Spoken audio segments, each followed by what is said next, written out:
Welcome to Captive Conversations. I'm your host, Adam from Captive Wi-Fi. Join us as we dive into behind-the-scenes stories of hospitality leaders exploring tech, operations, and marketing through the eyes of the experts. Let's get the inside scoop together.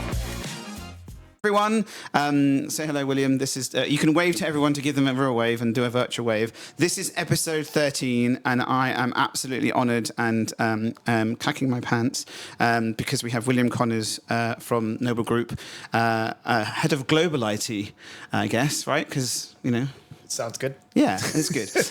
And it's going to be a really awesome conversation, and I'm really excited because I've worked with William for a little bit now, and we've met at events, which is also cool, and we have good synergy, and we're going to listen to his story and stuff because it's awesome stuff. I have heard from another podcast, hi Sean, that was little snippets, so we'll hear from you as well. So thank you for coming. Thank you for coming to my office. Keep the mic here if you can. That would be great.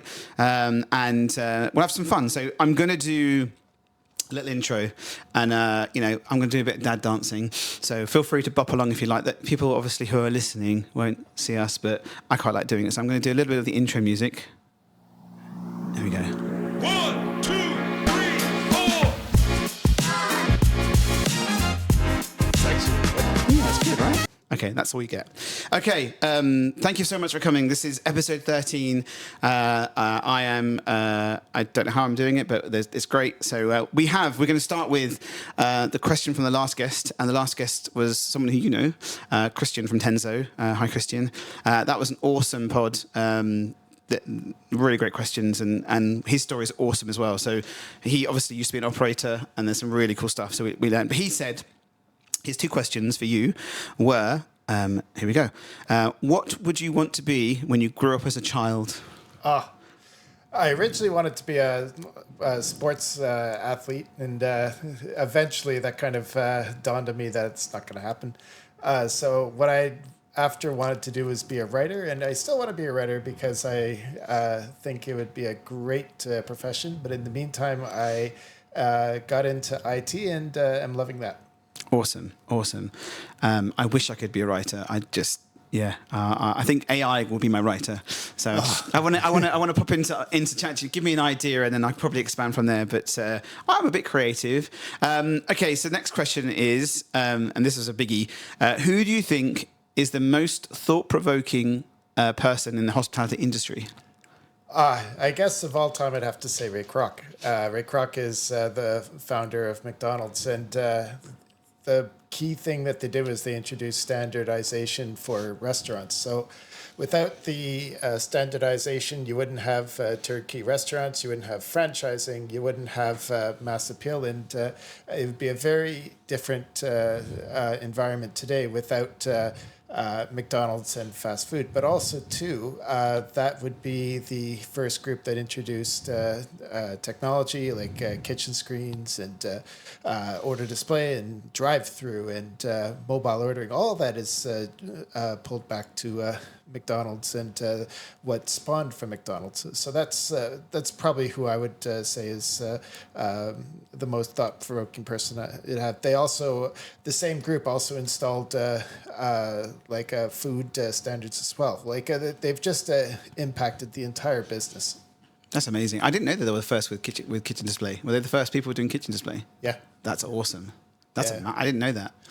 Well, I mean, that's it though. That's just one piece, right? They started looking at food from being a service area to being a food production area, and then all of a sudden it's like, okay, how can we set up the entire restaurant in such a way that we can produce quality, consistent product in a very cheap fashion, in a way that everyone will easily understand, and that you can train people to do things and then replicate that thousands of times. It's very important. I agree, and fundamental, right? I mean, it's KDS now is just a given, I guess, in multiple businesses. We actually had Stephen Rolfe from Curve Point One, and we talked about his company were the first people in the UK before McDonald's came here to have kiosks. Yeah. So, and we talked about that journey because they built that tech just for them. and the trying to get the growth of that out into others was really difficult for them because they built it specific for that customer. Wow. And we had a joint customer, and we had errors on the kiosk, and the errors would say tossed error. So they couldn't do it, but it was an awesome tool. Okay. So we start with a few questions first, which is just general questions, and then we'll go into a deep dive. So the first question are the generic questions. One of them is best hospitality tech. Well, That's a tricky one. I spoke with a company this morning called Solink, which I'm very excited about. What it is they integrate with our EPOS system, which is Toast. And what it does is every touch that's on the till is recorded, and then it's easily pulled up when you need it. So all of a sudden you say how many discounts were done, and it'll just pull it up, and then you can actually see who did it. Or you can also use the same product to say, okay, who left the freezer door open? And all of a sudden, if the door has been open for 15 minutes, it'll send an alert saying, so-and-so left the door open, and then please alert the manager to close it. Or who's been sitting in the office all day? It'll basically see you, and then basically if you're inactive for 2 hours in the office and not checking the restaurant floor, it'll be like, Adam, will you please get out and check the restaurant? So for me, I look at that and say, I can see so many ways to return investment on that, and it's exciting technology. It's mental. We talked about a few others that I know of, but that's taking it to the next level. I remember back in the day, Radiant Technologies with Centegra, they had an integration for the CCTV. So you'd have 4 or 5 cameras above the till, and every transaction rung up the amount on the till. But you had all these cables wired in because everything had to be connected at one point. But it was a clever idea at that point. So you could see, one, obviously, if anyone's stealing, but 2, every transaction of the amount. But that's taking it to the next level. Are they doing like doing a bit of AI stuff where you can actually type in what happened here and then and just translating that into a command, It's not really AI, but it's more over taking natural words into finding the resource. Yeah, that's it. I mean, the user interface is really, really easy to understand. And you do basically ask questions and it'll pull up the information. But the key thing is you use your existing CTV program and stuff. You don't have cameras all over the place. Amazing. You don't want to stress out your team, But the thing is you get a beautiful, rich insight without having in-your-face technology that ruins the guest experience. And I guess you could choose which levels you want. If you want enhanced, top boss level version, yes, where you've sat down for 5 minutes, get up, or you could just have a soft touch. Yeah. So and there's a mobile app as well, or not? Yeah. Right, awesome. Basically, everything's saved onto your mobile app or your computer, and you can have the high visibility or just low visibility with the static screen. So you can just basically sit at home and say, okay, what are they doing? What are they doing? So, I mean, I think that's great. I mean, another more generally used feature that is used out there is our Toast handhelds. You have an order and pay functionality, so you don't have to run back and forth to the till. And we've just incorporated Patronics loyalty. So basically now you scan your QR code and from the handheld device as well. Awesome. Yeah. And just basically you can do everything with the handheld. And what happened was we actually managed to cut a server per shift because before people would line up the till, wait at the till, write everything down. So now you can do everything on one device and you don't have to run back and forth to the tables. Yeah, I think that's pretty cool.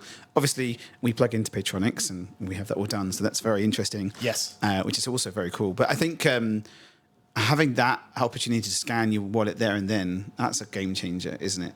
Just having it to because obviously before you'd have to either go up to a till and do it or have a barcode reader somewhere. Well, that's it. Other systems, the system that we had before, they suggested, all you have to do is either walk the customer to the till, use the scanner, or each server can have the app on their phone and you can kind of move the phones around with each other. And when I first started at the Noble Group, I saw the server say, oh, by the way, can I have your phone? Yeah. And the guy's like, okay, like that. And the customers are just like are you doing? completely shocked, saying, you know, like, is he gonna steal our phone? It's like, you know what I mean? Like there was such tension. It's just like, Yeah. okay, this isn't really working very It well. reminds me, I went to I think New York about 5 years ago, and I went to one of the old school restaurants and I had a Monzo card, and the guy took my card away, and I'm holding it, and I wouldn't let go, and he's like, "What are you doing?" And I'm like, I need my card. Why are you taking it? I needed to put it through the machine. I was like, "What do you mean?" So he went away, and then he swiped it, and I didn't look at my phone. And obviously, Monzo, you can lock the Stripe card, right? The swipe. So I looked at my phone, and it had like 19 notifications, and the waiter came up and went, "I'm very sorry, sir. You have no money in your account. It failed." And I went, no. It's security. We don't use the swipe. We don't use this thing on the back. No one uses it. And he's like, "Oh, we have to swipe it." So I was like, "Go on, that's fine. Off you go." And he came back and he goes, "That worked this time. You must have money in your account now." Oh. Meanwhile, everyone is around the table staring at you, saying, you know, like, what happened? I transferred something. But okay, so yeah, I think loyalty is a massive. Everyone's talking about loyalty right now, and the challenge of doing it is hard. But if you have the opportunity of having it in your hand, I think one thing I have seen with lots of POS platforms and those handhelds is there's a fine line between giving someone, and then if someone's got lots of allergens, this poor server's doing this. Yeah.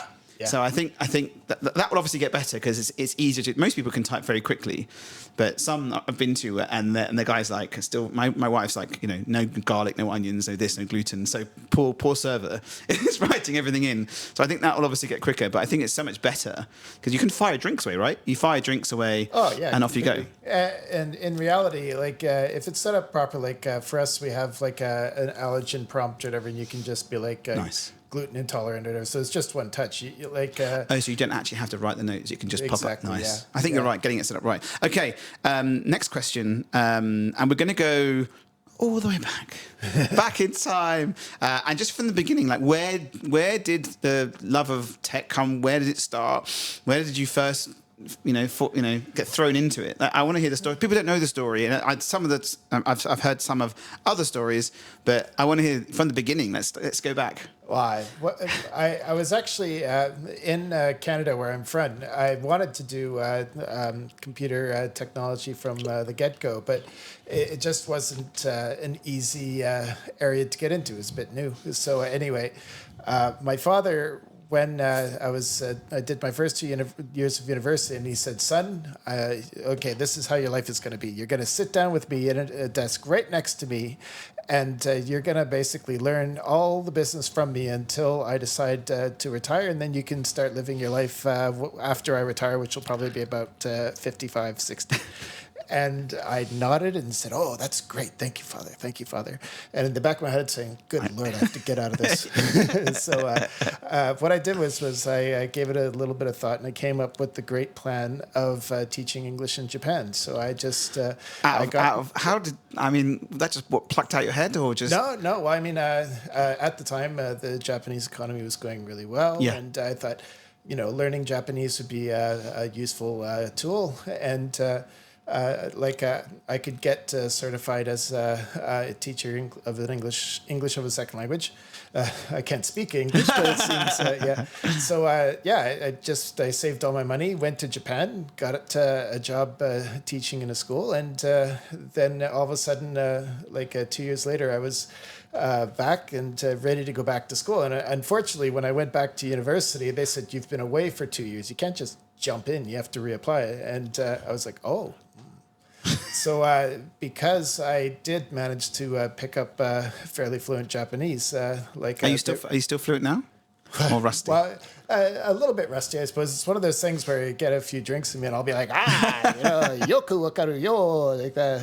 I mean, I can speak. But back then I was almost at translator ability. Wow. So I got a job in Niagara Falls as a front desk translator. So I had a French phone, I had a Japanese phone, and basically I was checking people in. Yeah. So growing up, you had to learn French? Yeah. By I'm from default, Quebec, right? so it's Because not everywhere in Canada you learn, right? But most places. Yeah. I think most Canadians probably speak a little French, but if you're in Quebec, you do Quebec's need to different. speak Yeah, it. I spoke to Aaron in Centivio, and he's like, when you're in Toronto, it's not so you can get away with it. Yeah. It's quite funny when you're in Quebec. Like it's like 80% French, 20% English. But if anyone that like is considered like incomprehensible in Quebec, you go to Toronto and you're like completely fluent.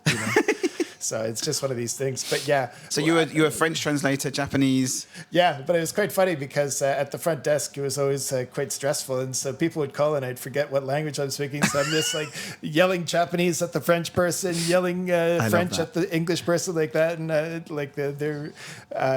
I wasn't a great front desk person, let's put it that way. But at least it kind of set me on my journey. So from there, I decided that hospitality was the way to go. So I went. Just a quick question, going back to that, because I talk a lot to other people about getting into hospitality, because you get to, obviously as a teacher, it's different. You get to meet people, but in hospitality, you get to meet such a wide range of people. And I think that, I used to do events as well, right? So before I did all this, and then through IT, but I think it grounds you slightly, because you've been, obviously you're speaking to loads of people in different languages. Do you think that helped you in like general society to deal with because some people in society, it's tough, right? Yep. It's tough. People are tough. There's no forgiveness because you're a hospitality. It's all about hospitality. Do you think that helped you communicate better, understand people better in the industry from just being at that stage? I think it taught me how to multitask. I think it made me realize that I do like people, but also too, you kind of deal with situations and kind of focus on the solution and go from there. It was a big help. It was even more. After I had finished my hospitality, I got recruited into Club Med, which is awesome. So that was a great. How did that happen? Well, that's it. The school I went to hospitality in was based in Florida, and their office was in Florida. So, after I was nearing graduation, speaking with different people, and they say, "We will send you to a singles village full of eligible young ladies, and we will make you a food and beverage a senior manager right away." And I was like, "Yep, sold." Like that. So I did that actually for 7 years. 7 years. Yeah. Wow. So I did all the Caribbean. Yeah. They sent me to Switzerland, Mexico, and Turks and Caicos, Bahamas for 2 years. Yeah, I was just jumping all over the place. But the thing is I really liked it.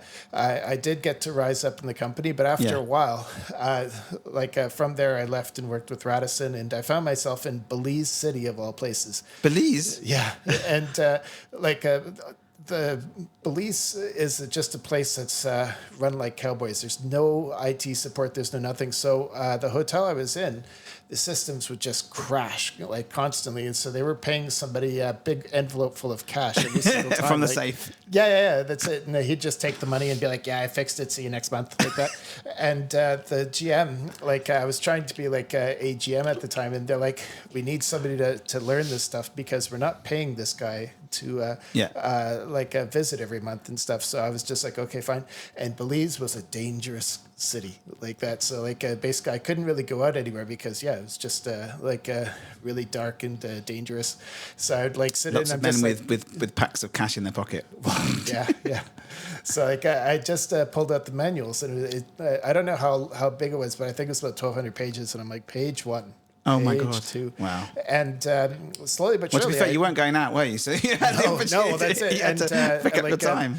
And the hotel was just robbing the company blind and stuff. And the thing is I'm like, okay, let me figure out how to get this working and stuff. So eventually, the company was Micros at the time said, we just want to know what system you've put in because you don't call us anymore. I'm like, I learned your system. And so better than S-Support, to be fair. Yeah, and so I ended up getting hired away doing troubleshooting and installations. What is it for Radisson or for Micros? For Micros. Oh, sweet. So it was a third-party company. What I was essentially was my own contractor and stuff. Nice. So Micros would send me all over, and one of the first places that I worked for was the U.S. military. So basically, this is where I heard a bit of this before. This sounds awesome. Yeah. Sorry. Yeah. I mean Club Med sounds awesome, but this sounds, awesome. Well, that's it.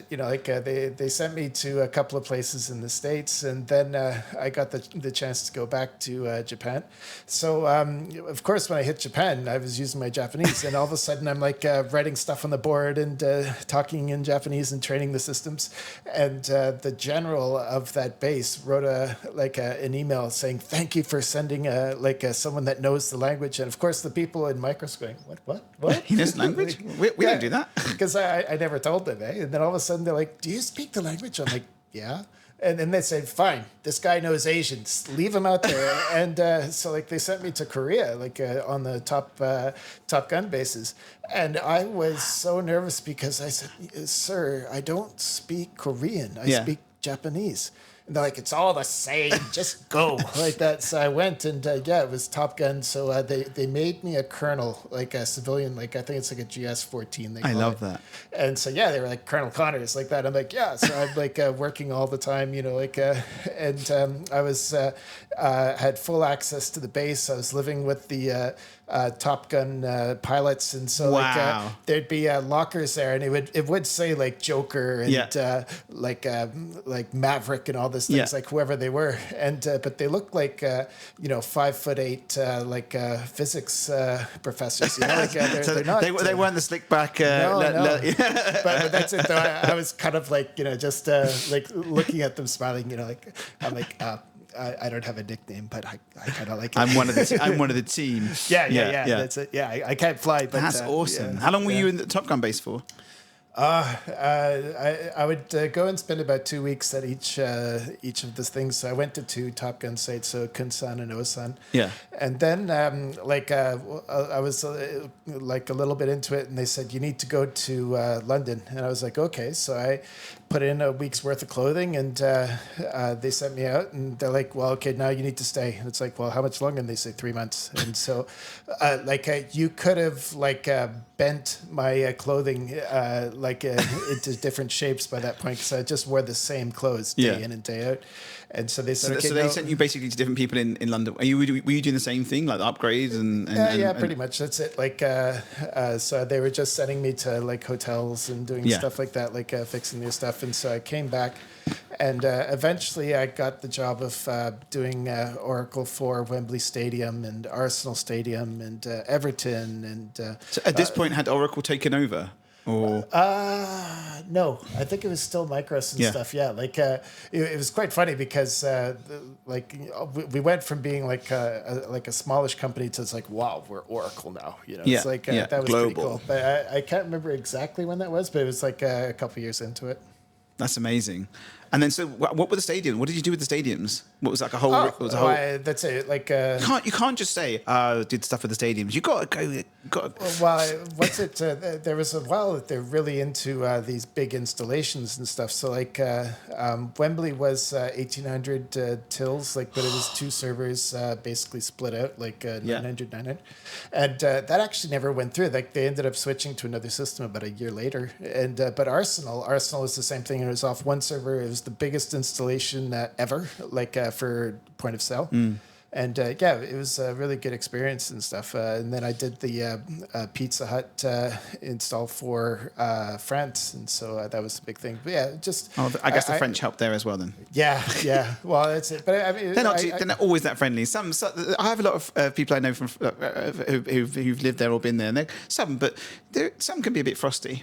Oh, well, no, actually, they're so nice, but I suppose there's a difference between French from Paris and French from outside. Actually, they're all wonderful. If there's any French people out there, we love you. Yeah, thank you. I love you all. But no, they can be very demanding sometimes, but. It worked out well.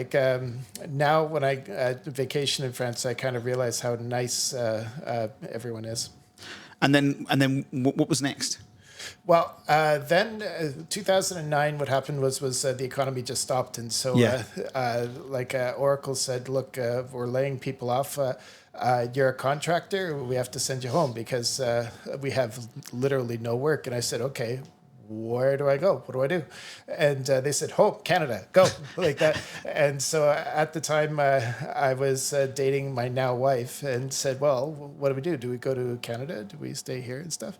So I took her to Canada as kind of like a fam trip, you know, Yeah. like, yeah, look around Montreal. It's so pretty. Yeah, well, that's it. And she goes, this is a brutalistic like city. This is ugly, like that. And I was like, I can't, like, because to me Montreal's a beautiful city, Yes, like yeah. that. So we said, okay, fine. We stay in London. So from there, we settled down, like got all our paperwork in place, and so I started working with QSR Automations, which does kitchen screens, and so that put me in The touch. traditional first, never break. Yeah. QSR automations. We have them.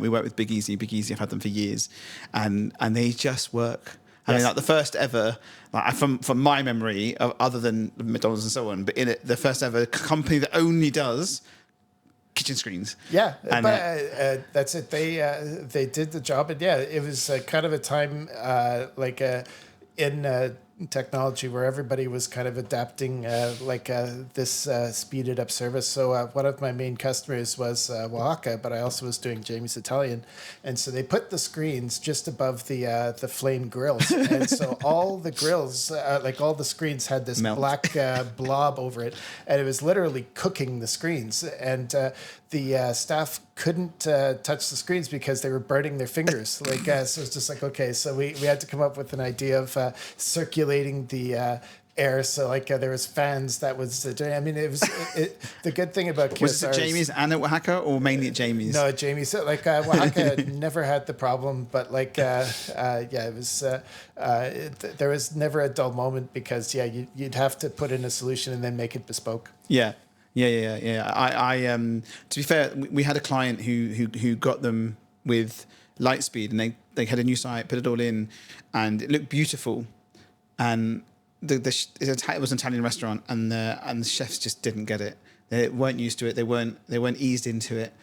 And it sat there. It's still sitting there in their kitchen, not used. Bless them. And they're like, "Yeah, does anyone want it?" So I've actually asked some of our clients if they want to go grab it from them, because they've got some of the big screens. Beautiful install. But yeah, I mean, some of them. I mean, we've still got stuff running on really old, 12-inch touch screen with a little grey PC box behind it, and they're still going. Yeah. You know. So QSR is they were. They're still obviously big now, but I don't hear much from them at the moment because obviously everyone's building their own, right? Well, that's it. I think they've got a real niche into kind of bolting on to kind of not necessarily obsolete, but limited systems. And they, as you say, they do a lot, and it's still successful. It's a beefy platform, I guess, in the reporting you get. Okay, so then. Was it from there to Oaxaca? Well, that's it. So, of course, when I started with QSR Automations, they're installing now Oracle. And they were just like, God, I'm so frustrated like that. And I'm like, well, I do have some experience in this. Do you mind if I fix your problem? And so I would always fix their problems. So then when I left QSR Automations, I was working for another till company that no longer exists. But we tried to bring in a whole bunch of developers and make a till system, which was a nice experience. But it was a bit doomed from the start like that. And so then Oaxaca calls and goes, would you like to be our first IT manager? And I was like, sure, yeah, sounds good. And so all of a sudden, I got back in, and Oaxaca... How many sites did they have at that point? They had 6. Okay, nice. And so we went from 6 to 9 within the first 3 weeks. Then what? You went 6 to 9 in the first 3 weeks? Yeah, so basically they hired you and said, this is something's going to happen. We're not going to tell you yet, but tomorrow, once we start the contract, we're going to go all out. I love that. Yeah, and that's it. We went from that to 16. Then we went all the way up to 29. Wow, I didn't know it was 29. Yeah, well, we had other brands. There's DF Tacos, which is still there. And we also had a Burrito Mama, which is gone. But once COVID hit, basically, I think they lost 12 restaurants. So they just went up and then they went down. And now, thankfully, they're going back up again. Yeah, so our office used to be down the road from here on Charlotte Street. Yeah. So it's upsetting that they don't have Charlotte Street anymore. And Charlotte Street is a weird road because it's never always busy. And they've got some awesome restaurants there now. But typical IT, forget to have lunch. and at 2:30 look at my watch and go, I should have had lunch. So I'd run to because they had a taqueria on the side, right? Yep. So I'd run in, and they'd look at me and they go, same, and I'd be like, so, and they'd go, oh, we're checking on this away anyway. I'll just give you, and they made what I would say as a freaking torpedo, Like a football. It was amazing. It was really good flavour. They shoved everything. It was the biggest football you've ever seen. And I come back to the office and they go, you got it again, and I was like, yeah. And they gave me the nachos as well, because they'd scoop in and give you nachos, and I miss it. I really do miss it. It was awesome. Someone somewhere, their ears are burning, just like, why is their food cost so off? And it's like, well, that's it. Adam had his football today. Yeah, every other day. It was amazing. So yeah, I mean, Oaxaca was great. Just a great brand. And how did you do that? What was that when you started? And you were like, okay, and then they threw 3 sites at you?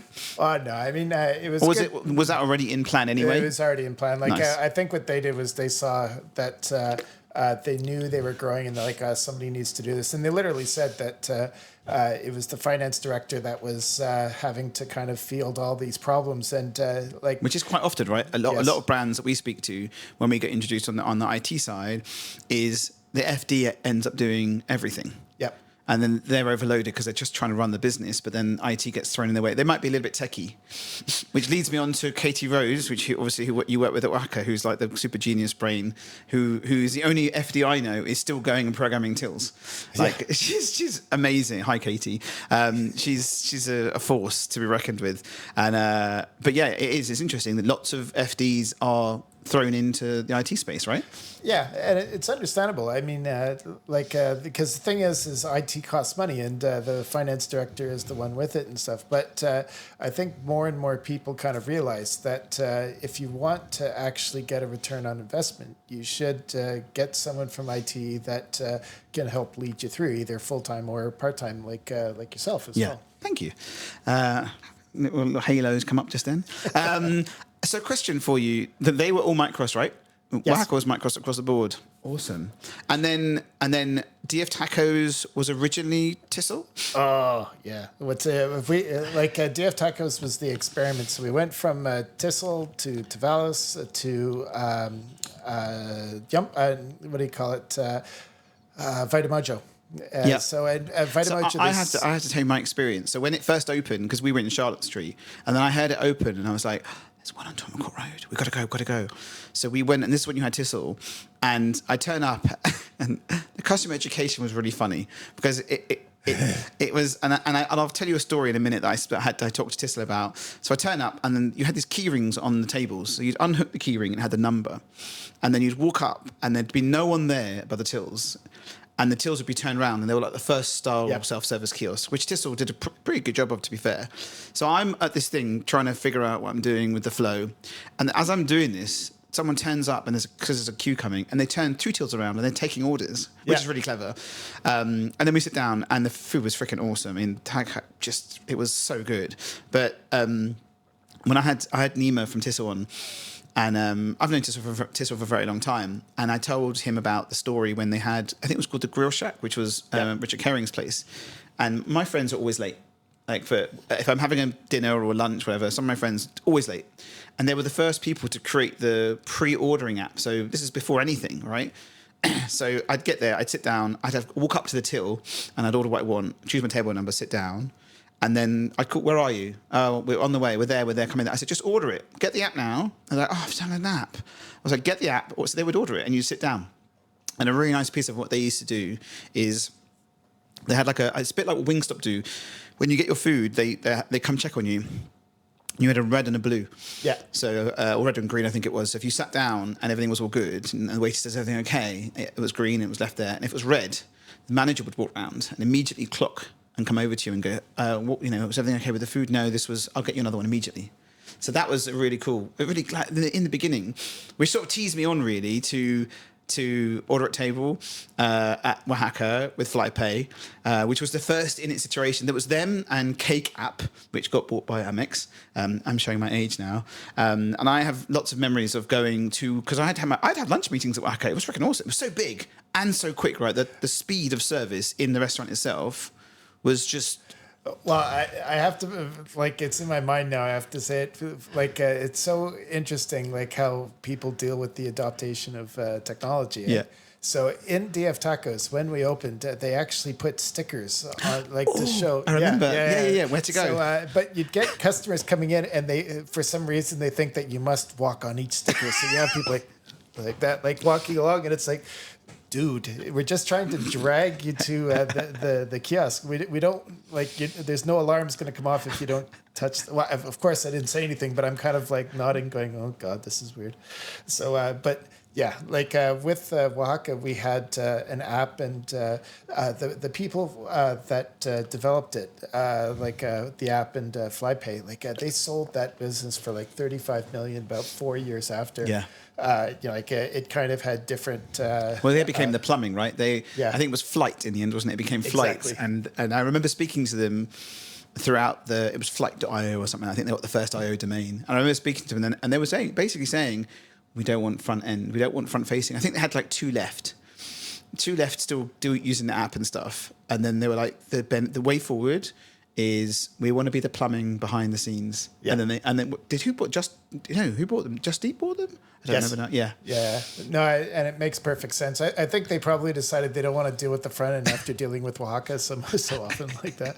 What was the adoption like with the app? Because this is the beginning. This is the beginning of like scanning QR codes, people getting confused. This is way before even COVID. This is way before anyone even thought about order at table. It was like the beginning. That was 2014. Yeah. And yeah, I mean, at the time we thought it was a huge success, and in its time it was. Like, you had the app, but the thing is there was some critical, not necessarily flaws, but we kind of decided they were flaws after the fact. Like one of which is it took about 4 minutes to download the app, and so if you're in a place like where there was terrible Wi-Fi, and Oaxaca didn't have very good Wi-Fi because we just had dial-up. Yeah. So you'd have people like screaming, like, "Oh, I'm trying to get your app, and it's 10 minutes," like that. And, so there.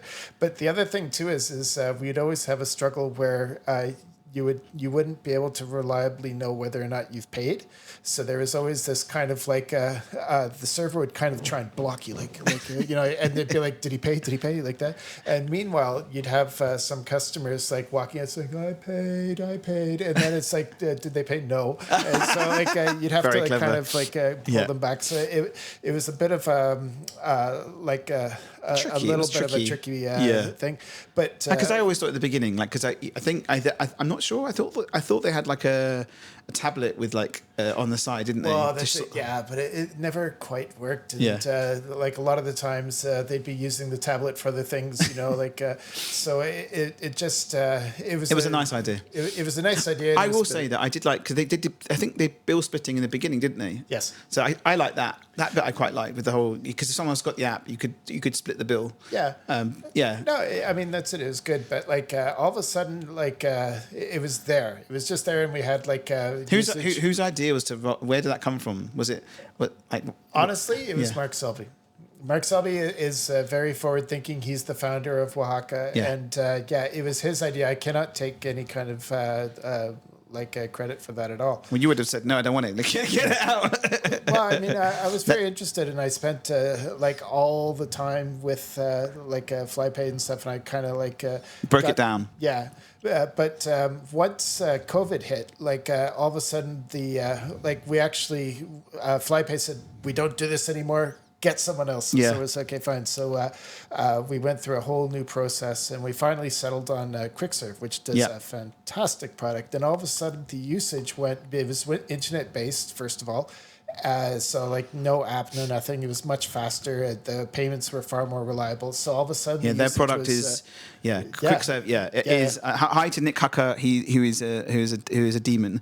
Their product is, and I remember because before, I think just before COVID, with Market Halls, we were looking at, I think they ordered all tablets for each store to try and test it out.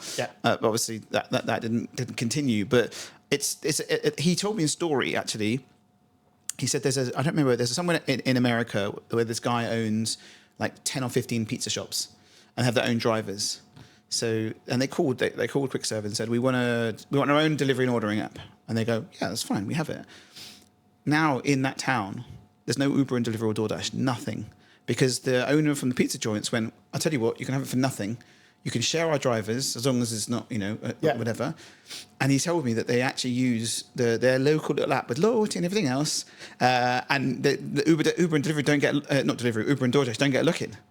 So it's really interesting on that sort of side. But their product, I mean, they've got a breadth of clients across. Yes. Yeah, and also too, you can plug different things in. Like one of the things that was a bit of a surprise was 85% usage. Is just like, well, okay, I know that it was 85%. 85%, and it's like, how did we go from 17 to 85? Wow. And then it's like, asking around, and it's because the servers. We also plugged in feedback. So all the servers are like saying, yeah, please pay through the app and also give me a good review like that. Nice. And it's like, okay, actually, that's so employee engagement. That's early doors of employee engagement as well. Yeah, because with the feedback, it becomes employee recognition. So all of a sudden, like if the manager goes, Adam, 35 people said that you were great today. Like it's like, the server's like, oh, this is good. I'm getting recognition. I love it. So basically, when you have different systems that complement each other, the usage actually is twice as good. Yeah, amazing. And also, if you've got good adoption, right? Yeah. I think because of the feedback method you had, as you said, the service was like, hey, use this and give me it. And the service, I will say, the service was always fantastic at Oaxaca. That's one piece that is good. My youngest is like gluten and dairy and and they'd bring over like a kids. Back then it was a kids meal, but it was all perfectly for her. She can have everything. So they were amazing. So that's really interesting. And then after Oaxaca.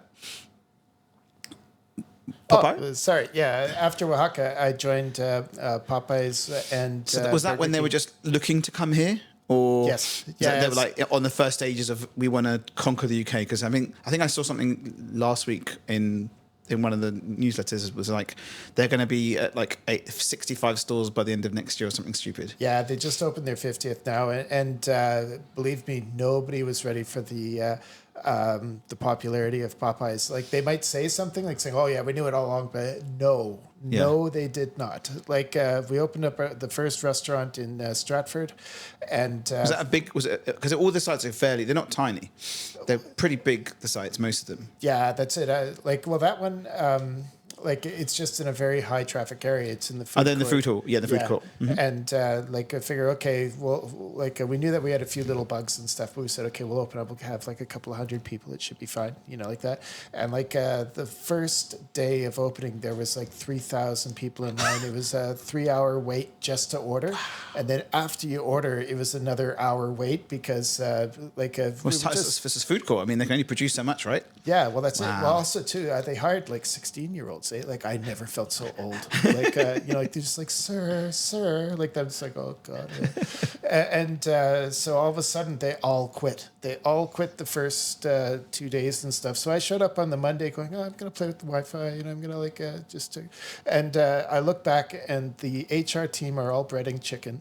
The financial director is doing the fries, and they're like, Will, you're here. Get on the tills. I'm like, sure. Like that, and I loved it. I was just like that, and they're like, "God, you're good at the tills," like that. And I said, "Yeah, put me in for promotion," like that. And but we had to operate. And what was the tech stack? What were they using?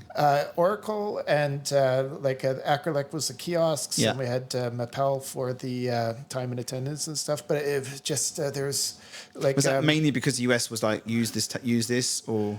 No, actually, Popeyes wanted. They had their ready-made like in-house EPOS system ready to go, and they're like, we're not taking that. They picked Oracle because it's an international company, and so But what it was there was lots of little problems that probably in a regular restaurant could probably. One of the things was. When you had something go out of stock, it wouldn't update the kiosks. So for the next 3 months, there'd be the manager's like, "Well, we're out of shakes," like that. Just like that. It's like I'd have to interrupt my meeting and manually take the shakes out, and then it's like the shakes are back. And like, 1 moment, please, like that, and I'd put it in. And it was a brutal time. But the thing is I made sure to stick through it and. did it for like what I thought was a respectable amount of time. But as How soon long? as How long were you at Popeyes for? well, I was 15 months. But Okay. that's it. From start. So how many sites did they have at the end of 15? 20. Wow. Yeah, It's but expensive. the thing is at the same time, they were trying to do like this, like modernization of systems in 120 Burger Kings in the Nordic countries, like. Yeah. And Because are they master franchisee? well, that's it. The company I was working for, they just bought like all these Burger King sight unseen, and they were running these green and like black screens, like from the 90s. Oh my God! And it was in yeah. Norwegian, and every time that we're like, okay, we're going to install now, and they said, oh, by the way, you don't have any lease lines, and it'll take 6 months to get lease lines in because the lines that were in place were owned by the former till company. Oh my God! And it was just problem after problem after problem. It's like, oh God, So during the 15 months, not only were you rolling out Popeyes, you were also dealing with the other. Yes. Wow. I Like, mean, how building- did you live? I mean, that is just. I mean, I'm busy on a day, but that is just. Well, crazy. that's it. I was waking up I was waking up at like 5 in the morning, 4:30 in the morning, and I was doing the Norwegian till screens, managing their system. I was doing building the Oracle system Wow. and dealing with Popeye stuff. And I was like, and finally my wife kind of had an intervention. She came to me. She goes, "You're gonna die." And I'm just like, come on, like that. She goes, "No, I can do seriously." this. Yeah, Yeah. because I was like, Yeah. I'm ready. I'm ready for a challenge. And she's like, "You need to get another job. This is like, Yeah, she killing probably you." never saw you. To be fair. Well, that's it. Well, she did see me, but I was working from home a lot of the time. But I was like getting up at 5 in the morning, working until 8. And she Wow. just said, That's dedication, William. yeah. That's dedication. So, I mean, so I'm happy I did my time. But Yeah.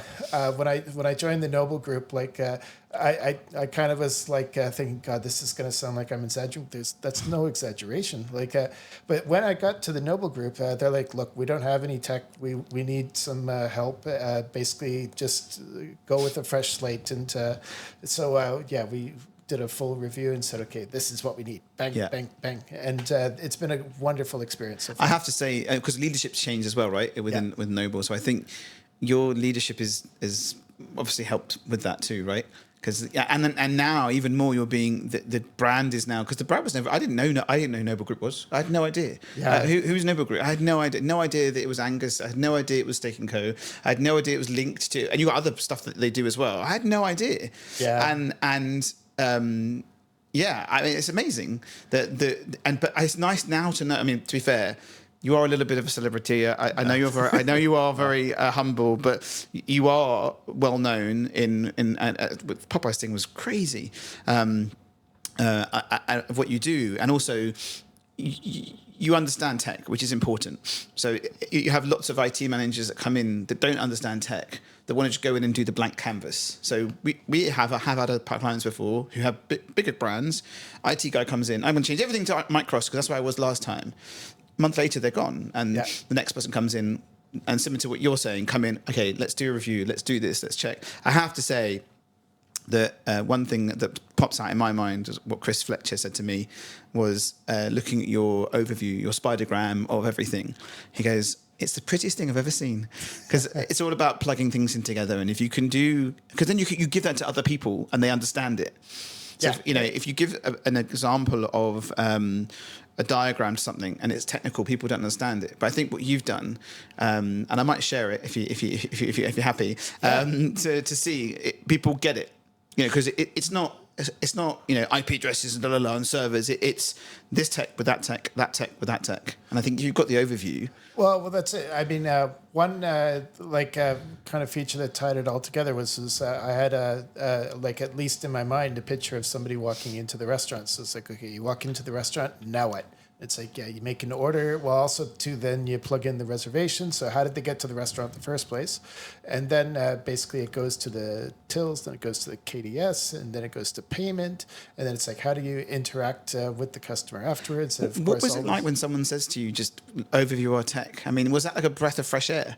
Yes. Well, I mean, also, too, the thing is with Popeyes, it was like there was a lot of frustration, because there was times where there'd be so many problems. Like I didn't. This is something that I walked into. I didn't pick any of this. Like that, and it sounded like a good idea at the time. well, I mean that's it. I mean they hired me because I was good at Oracle stuff and I had experience with Oaxaca and stuff. So it was a good fit. But the thing is I was like, if I could do it differently, how would it be done? And so I shouldn't. I can't take credit. There's a lot of people, especially like a new managing director came in for Noble Restaurants, who's now our CEO, Paul Saras. Good Lord, it's so helpful when you have someone that knows tech and understands tech and is willing to support. And open, right? And open. Yeah. Which is a big change, because you don't see people often at the top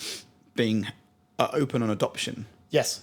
So, question for you: if Popeyes had done like 7 sites rather than 20, do you think the journey would have been? You would have. I guess they would have learned if it was a slow roll.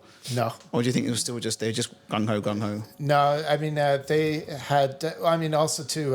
What they did was they took decisions well before everything started, and it made sense at the time, and it probably still to some degree makes sense now. But they basically said we are going to jam this square peg into a round hole, whether you like it or not. So when there was a problem with the till system, it would be make everything a level 1, and everything was just.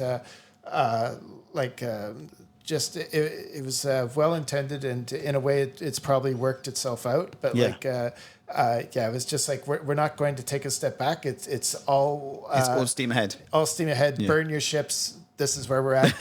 And my direction was told, whoever screams loudest, fix their problem. Yeah, and but so, you're not a screamer. So you're an emailer. So I reckon there was some probably stern emails from you, probably to certain people, most likely, because there's only so much you can do. You're a fixer. So I'm a fixer. I don't send stern emails. I'm like you. I'm like I'd write an email with a breakdown of exactly what needs to happen. Yeah, and especially there, I was very much let's work together. Let's sing a song. Like that. But eventually, all the optimism in the world couldn't really fix. Well, the problem. You had a good intervention. So your yes. your missus was like, we need to do something, and that's nice actually, because it's stressful. Especially with the growth, but you sort of lucked out, really. I mean, it's awesome, the flow into it. So then, what was it? When was the choice for toast? Because toast it was new, right? Yes, and it actually the first thing that happened is the sites were saying, oh, the tills are all going offline and the guest Wi-Fi is going offline like that, and the reports are showing up all funny and stuff. So it's okay. In reality, what is the real problem? It's the networks. Yeah. The networks were 10 years old, and it's all in a cupboard up in the corner and stuff. So we said, fix the cabling. Then we said, okay, let's put in proper lease lines, because dial-up just does not do it these days. And so then we were looking at the till system, because the till system didn't have any integrations, and so they're what was the till system back then? What's if I say that? I think I'm gonna put them in a real bad position. But we don't have to say it. We can skip past. But it didn't do a good job. It didn't do anything. So what we did was, it suited its purpose at the time.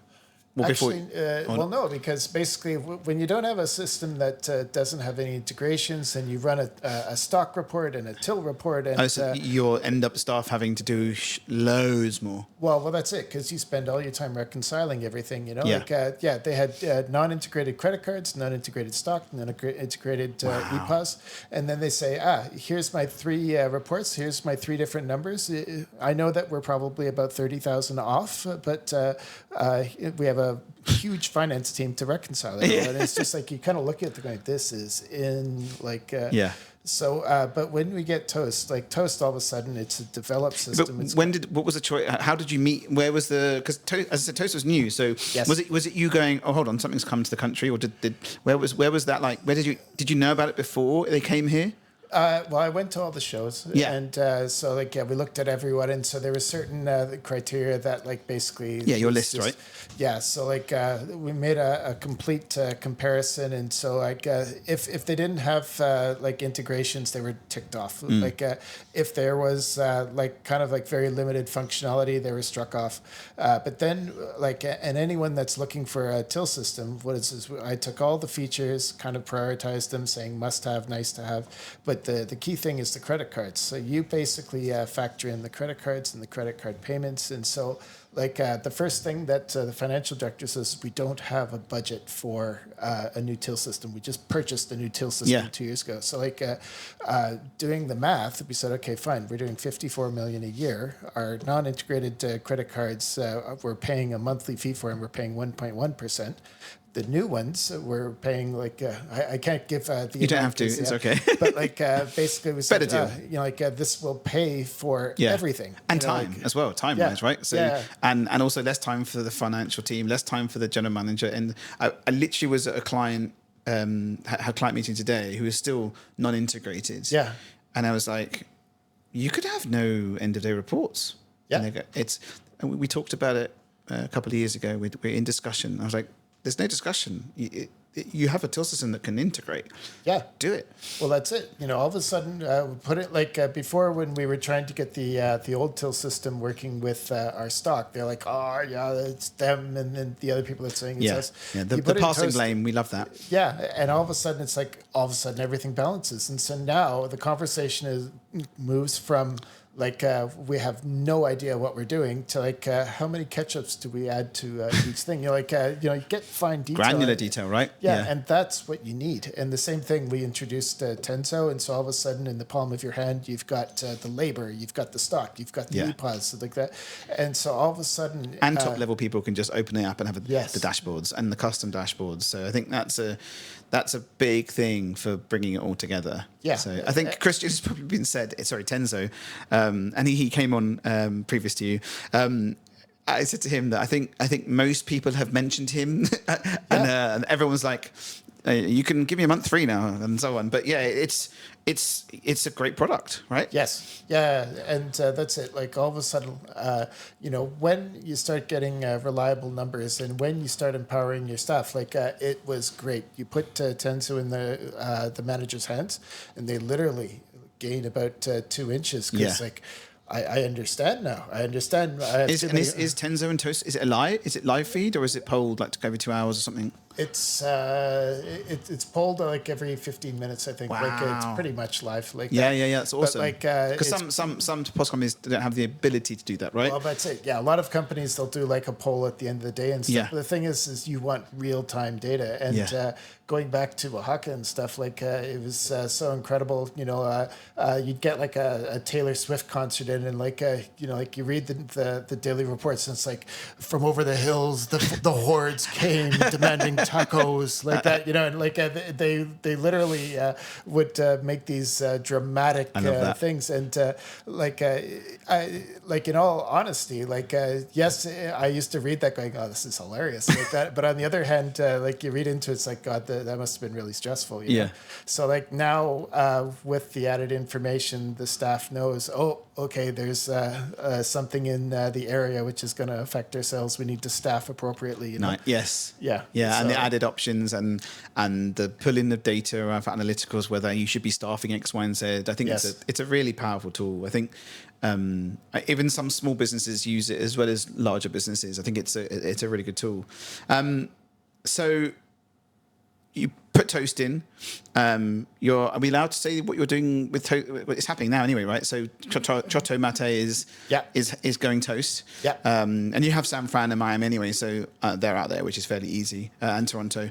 Are they already done? They will be for this podcast because it's being installed on Monday and Wednesday. So like Tavalis, terribly sorry. But yeah, by this point you'll be seeing that there's Toast. But the thing is Toast time and time again have reaffirmed why they bring quality for money and stuff. Yeah, our report's good. The all-in-one handhelds. All of a sudden, we cut our staff, and the staff that are remaining are happy because they got more tables, which means more tips. Yeah, you're right. Yeah. I think it's interesting. There's a shift change because even before Toast were here, other platforms that are out there, other POS platforms out there, are all now doing payments. Yeah. And I think it's really nice to see the handheld device, the iPhone style device. I've always wanted, years ago, there was an EPOS company in like Stockholm somewhere who basically duplicated the Apple device. It had exactly the same as iPhone, reader, like Lightspeed to have that sort of version. The Toast version is roughly the same. Others are out there, Dojo's doing their little one. So I think it's amazing to see what's happening with technology now, what you can do in your just palm of your hand. Yeah. If you look back in the day with the NCR order pads, which are these giant rubberized things that you could chuck against the wall, to where we are now, it's amazing. I mean, I don't know Dojo did a little video a little while ago, which I can't obviously talk about but it was the future of tech, what's happening and integrations and everything else. So I think we're in a really cool place now. Well, I mean, for me, I get really excited about the loyalty aspect as well because, now, you just pull up a QR code and scan it, attach yourself to the check, and then all of a sudden it'll be like, Adam, you're a wine lover. Adam, your favorite restaurant is Piccadilly. All these things. If it was in Oaxaca, it'd be like, football burritos are Adam's favorite, But then you can actually use the segmentation piece is really nice. Exactly. But I think it's interesting because normally the marketing person will tick off the loyalty side. There's obviously technical side on it, but you're also teed into that piece, which is really nice because you don't often have tech guys doing the loyalty and marketing piece that on the adoption and getting it set up. But it's actually really nice to see because obviously we've been emailing and Patronics have been great. There's lots of emails been going backwards and forwards. And it's really nice because your analytical brain is thinking functionally rather than a marketer who's like, oh yeah, let's get it, roll it out. Well, that's it. Well, actually, I used to sit in on some of the meetings at Oaxaca, and one thing that Mark Selby said that used to kind of stick with me was they'd be like, how was the last promotion? And so the marketing team would be, we got 2,000 likes. And he goes, 2,000 likes. Can I fill my restaurant with likes? And it's like, no. Can I feed my family with likes like that? And they're like, no. Yeah. It's just like, I don't need likes. I need business. Like that. And so actually, I'm making him sound like he's a little bit, anyway. Sorry about that, Mark, anyway. But basically... Listen, sometimes you have to be stern to marketing. Yeah. You have to be. But the thing is you have to kind of understand that when you're in IT, you're into solutions. Yes. So but hold on. There's general IT, and then there's a completely different bag, which is hospitality IT or hospitality tech. And you're right, there's so many different facets. So I think general IT is IT. So if you have an IT company, they just do IT. If you went to an IT company tomorrow who didn't know much about restaurants and started talking about what you're talking about, they'd be like, oh? Do you know what I mean? So I think specifically hospitality IT, it's big. Yeah. Right? But I mean, also too, the thing is people are kind of more and more coming to understand that marketing has a definite role in the business, as does IT. But the thing is the two roles are coming more and more together because it's not so much as the what to do, but it's the how to do it. Yeah, you're absolutely right. I also think res, marketing and IT are all intertwined now. Yes. Because in the past, you'd always have res over there, doing their thing. You had marketing over there doing their thing, and then you have IT over there. And if you're clever, you'll bring it all together into one. And Jane, not Chotto, hi Jane, she's amazing. She is. Gets it, understands it, totally understands all of Seven Rooms, how that platform works.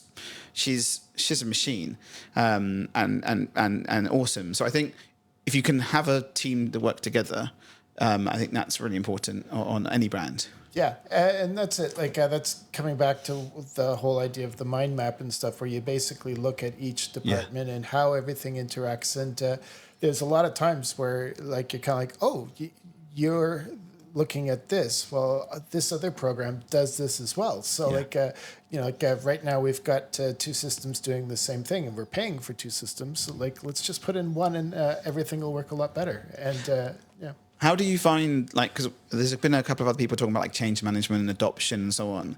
How do you find that? Because depending on the venue and the brand, sometimes it's hard to just roll out. I mean, running a whole new tool system, bearing in mind you had good support probably from Toast, it's big. So how is that on the adoption side? It's challenging because there's operationally stuff. It's a lot.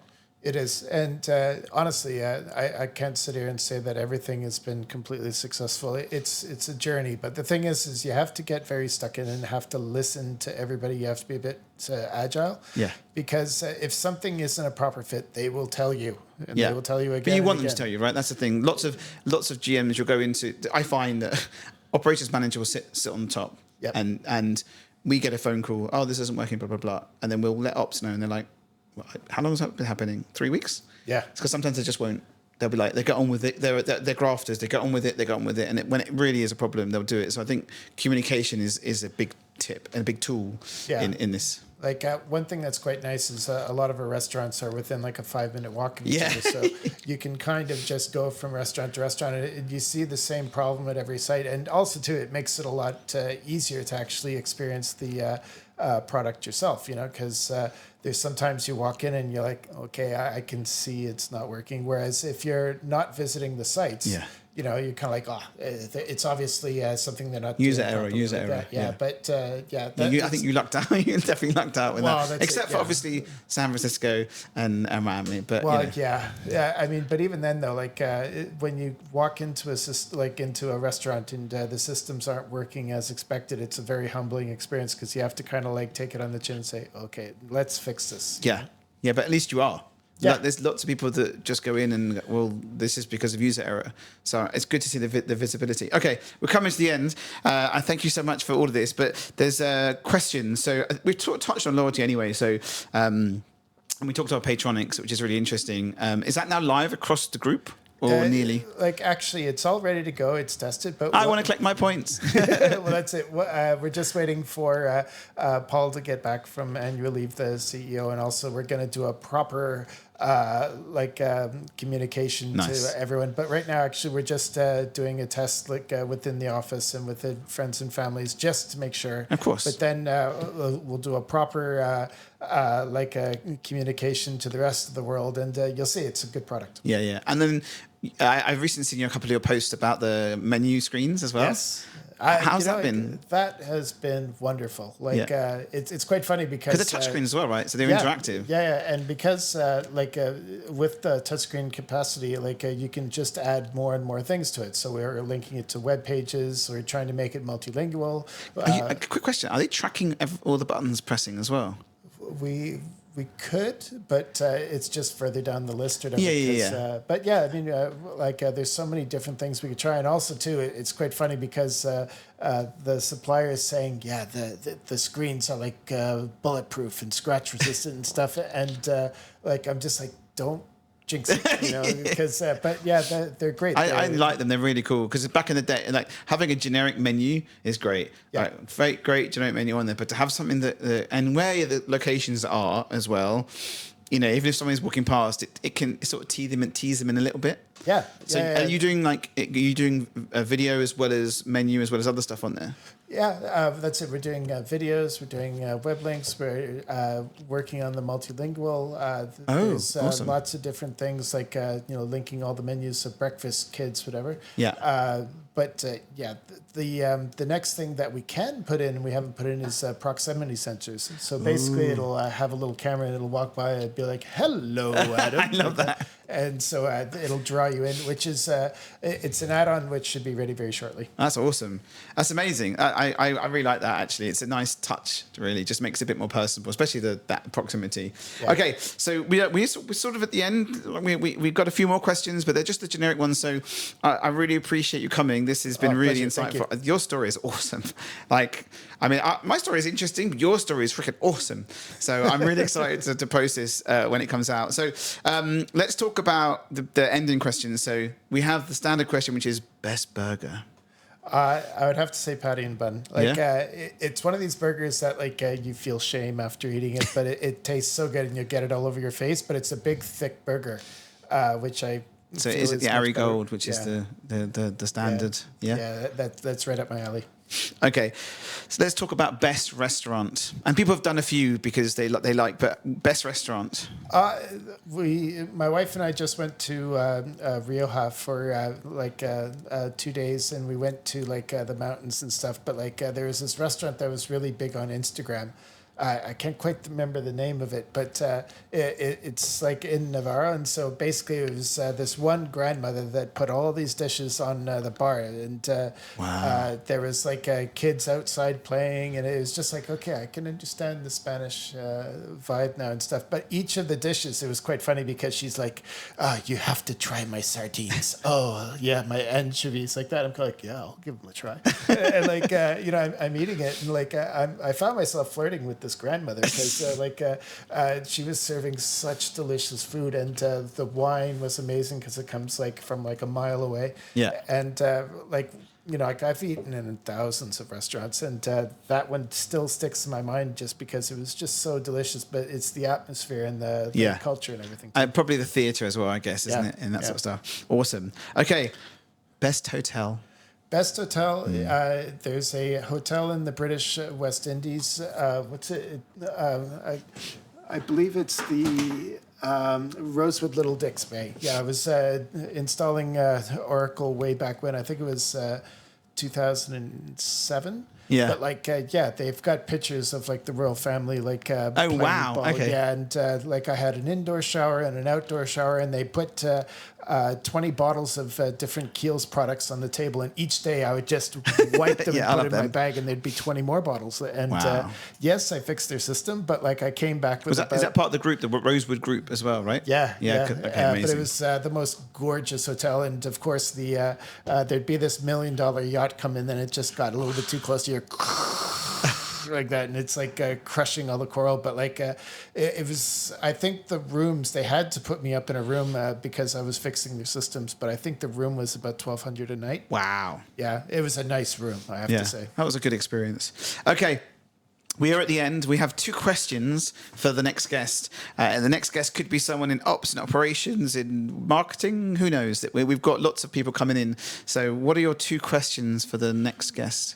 Well, the Noble Group has some interns, which I think is a great way of passing on knowledge. So what I would ask the next person is what type of internship would you give to somebody in the hospitality business, and what would you do as their curriculum? I like that. That's really good.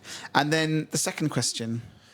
I would say, what is, in your mind, the next big thing, to hit the industry? So I know for hospitality, I'm looking forward to open banking or direct banking because the UK is investing a lot of money into it, and you basically bypass the credit cards. So I went off on a tangent, but it's I'd like to see what your next guest feels is the next big thing on the market. Have you seen Atoa?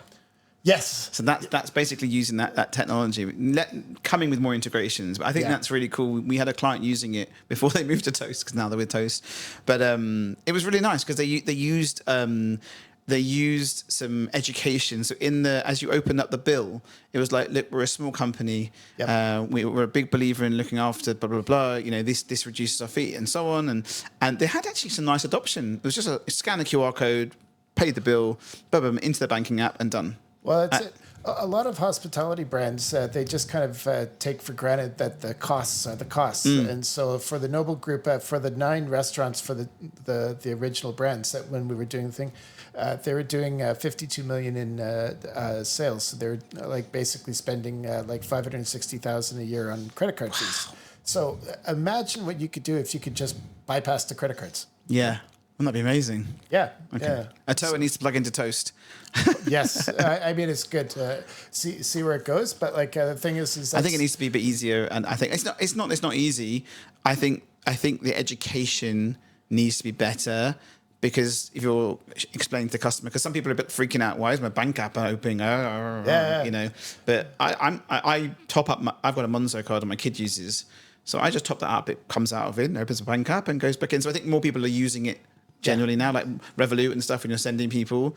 More people are using. So I think as that gets adopted more, I think it would be interesting to see how that works. Well, that's it. I mean, the thing is there's new and exciting technology all the time, and you just have to remember to go with the flow and adapt to the market, both customer tastes and also the technical And make sure it goes advancements. into your big little chart. Yes, well, that always helps. But yeah, like believe me, I'll probably kick down the sandcastle about 4 or 5 times over and over again, because you'll never get a system that will be timeless. It'll always be changing. Yeah, but you want that as well, right? You want changing. Okay, we have come to the. I really appreciate. I'm going to give you a bit of a round of applause. So I appreciate you for coming. Thank you very much. This is episode 13. This is William Connors. Wave goodbye.